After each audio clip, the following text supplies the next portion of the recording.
De retour dans votre émission Angle de vue en compagnie de Fabrice Di Falco. Nous allons maintenant nous intéresser à votre carrière. Alors vous avez une voix qu'on associe souvent à celle des castrats. Pour rappel, il s'agissait des garçons que l'on châtrait avant leur puberté afin qu'ils conservent une voix de femme ou d'enfant. Aujourd'hui, on parle de falsettiste. J'ai appris ça en préparant l'émission. Une typologie vocale qui était aussi utilisée pour chanter la musique sacrée au Moyen-Âge. Est-ce que vous avez particulièrement travaillé votre voix pour ça, justement pour trouver cette pureté du timbre, ou est-ce que vraiment ça s'est imposé à vous ? Ça s'est imposé à moi, ce timbre est venu tout seul parce que tous les garçons, en fait, en général, ont cette voix. Il n'y a pas que Fabrice Di Falco. Tous les garçons ont une voix de tête. Tous les garçons peuvent imiter leur maman, leur grand-mère, leur copine, même pour faire des plaisanteries. Donc à partir de ce moment-là, tout le monde a une voix de tête.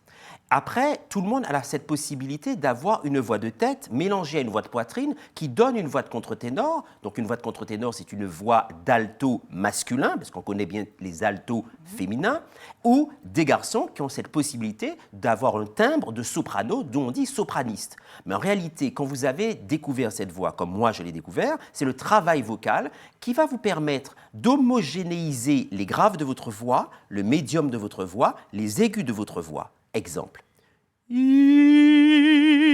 Ça, c'est ma voix grave. On commence à avoir une voix aiguë.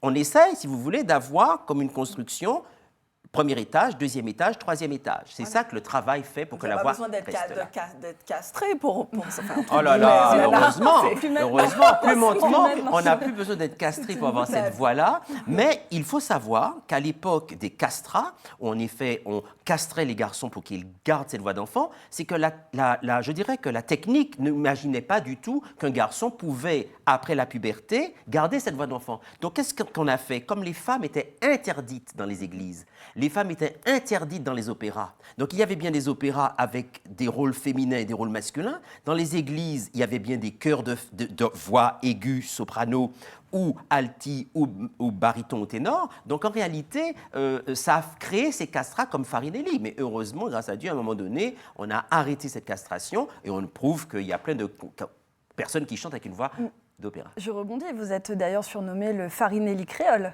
par certains, c'est bien ça ? Oui, alors en fait, ça m'a toujours fait rigoler. On a beaucoup dit le chevalier de Saint-Georges et le Mozart noir. Moi, on dit que je suis le Farinelli créole. Je peux remarquer, il y a toujours un côté de nous rappeler le côté exotique. L'un est noir, l'autre est créole. Mais en réalité, est-ce que si j'étais breton, on aurait dit le Farinelli breton? Vous voyez ce que je veux dire? Est-ce que c'est une Donc, reconnaissance en réalité, malgré tout? En même temps, c'est une reconnaissance. Mais en même temps, la voix n'a pas de couleur. Et nous sommes censés pouvoir chanter, surtout quand on est noir, tous les rôles, et va voir même des opéras qui ont été créés pour des rôles noirs. Quand vous arrivez au conservatoire, que vous bouclez en 5 ans, comment ça se passe? Comment vous arrivez? Comme vous dites, vous n'avez pas de technique vocale, vous ne preniez pas de cours de chant, et vous arrivez, comment vous faites pour boucler ce cursus de 10 ans en 5 ans?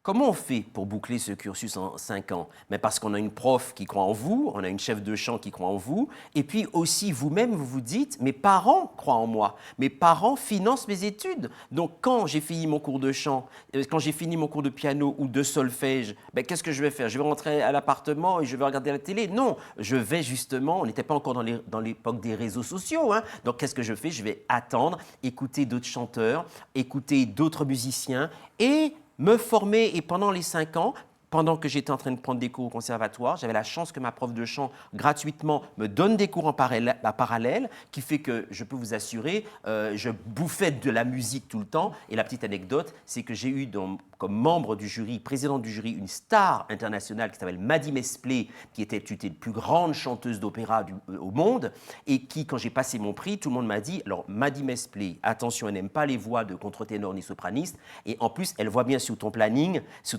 ta biographie, que tu n'as 5 ans de chant, donc elle ne va jamais te donner le prix. Elle me l'a donné, ce prix, et après, elle m'a dit, je vous ai donné ce prix pour vous donner encore un coup de pied, pour que vous alliez encore plus loin. Vous êtes un amoureux de la musique religieuse baroque. Qu'est-ce qui vous saisit particulièrement dans ce style musical? Oh, la voix des anges, la voix qui va résonner dans ces acoustiques majestueuses que les architectes à l'époque ont construit. Hein. On est en train de parler de la reconstruction de Notre-Dame de Paris. Hein. Et bien justement, quand on regarde Notre-Dame de Paris et que vous partait dans une vocalité sans micro, parce qu'à l'époque, il faut vous rappeler que les cathédrales, les églises, il n'y avait pas de sonorisation. Donc tout était fait pour que la voix soit pure et magique. Et en cela, je crois que c'est cela qui m'a guidé vers cette voix d'ange, cette voix qui rappelle celle des castrats, mais aussi cette voix qui rappelle le petit garçon que tout un chacun, ou la petite fille, on restera jusqu'à la fin de notre vie. Hein. Alors, Handel, Monteverdi, Britten, Kafka, vous avez incarné les grands personnages de l'histoire et de la littérature aux quatre coins du monde. On l'a dit, en Danemark, à Oman, en Argentine. Est-ce qu'il y a un personnage en particulier que vous n'avez pas joué et que vous auriez souhaité justement incarner sur scène ? Alors, le personnage que j'aurais adoré jouer et chanter, interpréter, incarner, c'est Carmen. Carmen de Georges Bizet. Alors, vous allez trouver ça étrange. Carmen est un opéra écrit par Georges Bizet, d'après des textes de Prosper Mérimée et Halévy. C'est une femme, c'est une gitane, c'est une vraie femme. Et en réalité, je me dis comment, pendant des années, les castrats ont interprété des rôles de femmes, parce que les femmes étaient interdites sur les scènes de théâtre et d'opéra. Maintenant, nous, les contre-ténors, nous chantons essentiellement, quelquefois, des rôles féminins, parce que c'est écrit dans le baroque. Et voilà-t-il pas qu'il y a quelques années, Guy Touvron, qui est un trompettiste hallucinant, est une star, paix à son âme, malheureusement il est parti, m'a donné le rôle de Carmen avec orchestre. Et la petite chose qui m'a plu, c'est que tout le monde attendait Carmen avec orchestre et tout le monde attendait une femme. Et quand toute la discussion est arrivée et que je suis arrivé du fond du théâtre en tant qu'homme habillé en homme pour chanter Carmen, j'ai vu la réaction de toutes ces personnes métropolitaines avec des yeux comme ça, et je me suis dit, ça c'est un vrai challenge. Je l'ai fait en concert, donc s'il y avait quelque chose à faire en scène, ce serait Carmen de Georges Bizet. Alors vous aimez le chant lyrique bien sûr, mais pas seulement, puisque vous avez aussi rendu des hommages musicaux à d'autres grandes figures de la musique à travers des enregistrements très éclectiques. J'aimerais d'ailleurs que l'on écoute un extrait du morceau Mon ange, hommage à l'une des plus grandes voix caribéennes, Edith Lefel. On écoute. Je t'attends, mon ange, mon irréel, viens je t'attends. Combien de temps encore? Viens, je t'attends.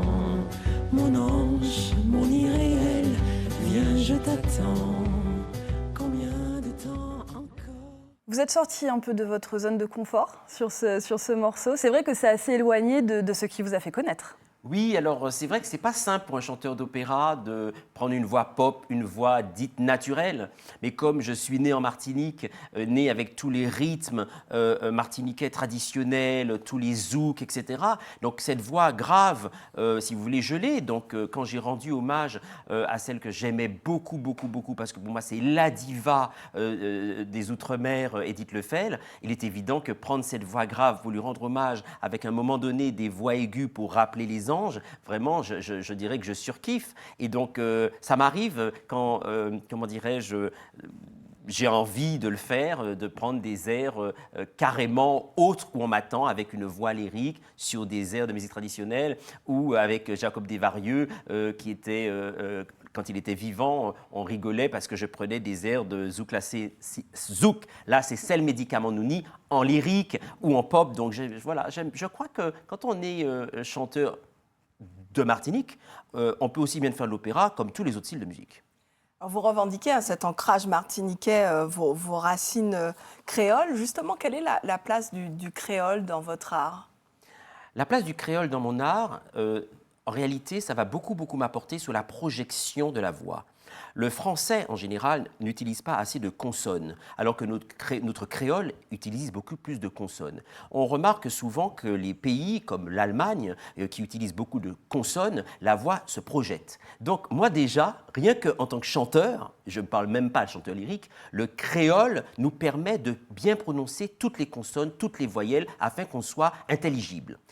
La place du créole dans ma vie est aussi un créole où je ne pouvais pas parler à la maison parce qu'à l'époque, les parents nous interdisaient de parler le créole, mais je remercie beaucoup mes parents qui m'ont laissé apprendre le créole avec des copains et des copines de la rue, des copains et des copines au collège, au lycée. Et en réalité, même quand je fais maintenant mes masterclass dans tous les Outre-mer, figurez-vous que devant des Réunionnais ou devant des Mahorais, des fois je leur parle créole en leur disant « Tu vas peut-être pas comprendre tout ce que je te dis, mais tu vas sentir ce dont je te parle. Et comme par hasard, ils me répondent dans leur langue. Et là, je trouve ça extraordinaire. Et pourquoi le créole est important? Je chante aux Bermudes. Je ne parlais pas bien anglais. Je pars à Hamilton. Et il se trouve que je me retrouve dans une situation où il me faut parler anglais. Je me dis, mon Dieu Seigneur, je ne sais même pas dire vraiment 2 mots parfaitement. Une idée me dit aux Bermudes de parler créole. Je demande à un homme de Bermuda, d'Hamilton, en créole, il me donne mon chemin. Et Seigneur, je me suis dit, merci que je parle créole, car je ne parlais pas bien français, anglais, mais en tout cas, le créole m'a sauvé aux Bermudes. Revenons au chant lyrique. Actuellement, encore peu de chanteurs noirs se tournent vers la musique classique, encore considérée par beaucoup comme une musique de blanc. Un argumentaire qui repose aussi notamment sur le manque de représentation des artistes noirs dans l'opéra, que ce soit au niveau des musiciens de la fosse ou sur scène. Est-ce que vous-même, vous avez dû batailler plus que d'autres pour vous faire votre place? Je dirais que quelle que soit sa couleur de peau, quel que soit le lieu d'où on vient, il faut se battre. Car en réalité, ma couleur de peau ni mes origines n'ont pas été un frein pour moi, car il était impensable que je laisse à l'étranger me barrer la route. Il était impensable que je laisse à des personnes imaginer que le côté exotique aurait été une barrière. La persévérance et la rigueur, leur montrer que j'étais professionnel, leur montrer que j'avais tout à fait la possibilité d'avoir le rôle principal et non pas le dernier rôle. Si vous voulez, ça m'a toujours animé par Gisèle Aubéric, par Maurice Alcindor, par mes professeurs de chant et mes parents. C'est-à-dire, quel que soit ton nom et tes origines, on doit te faire travailler, te donner le poste que tu mérites parce que tu as travaillé.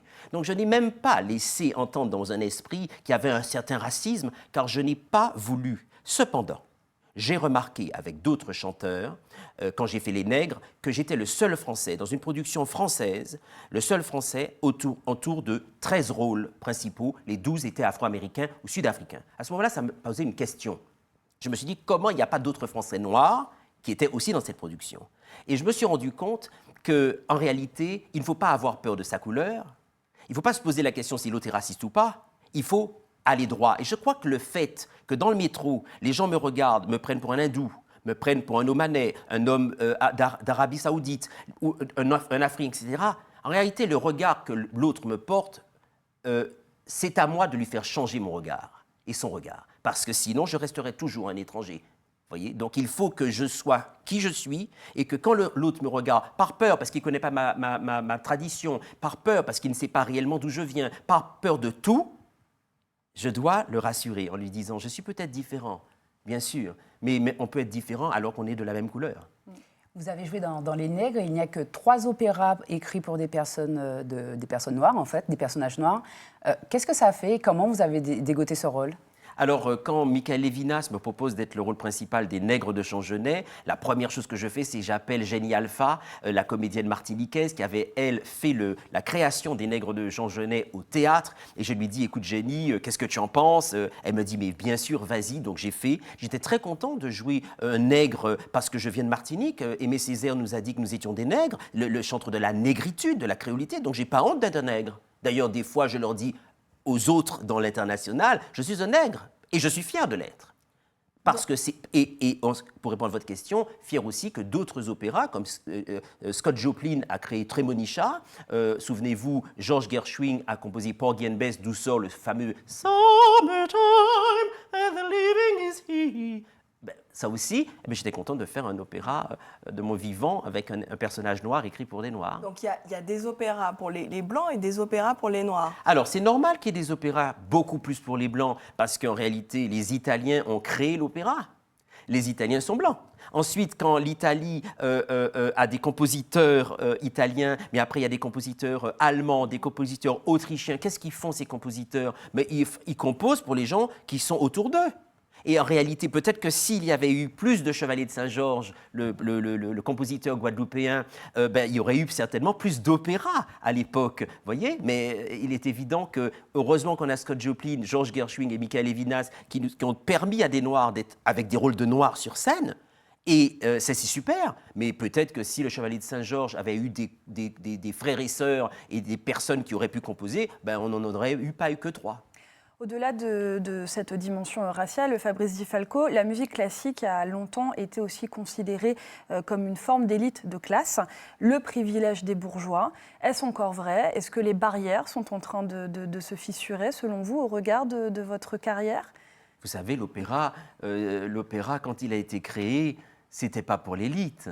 L'opéra, ça a été créé pour le peuple. En Italie, tout le monde chante. En Italie, vous allez en Italie jusqu'à maintenant, mais partout ça chante. La langue italienne chante. Tous les commerces chantent. Tous les Italiens chantent. Donc d'abord, les compositeurs italiens ont composé pour leurs compatriotes de séances de vie, de séquences de vie qu'ils ont réalisées.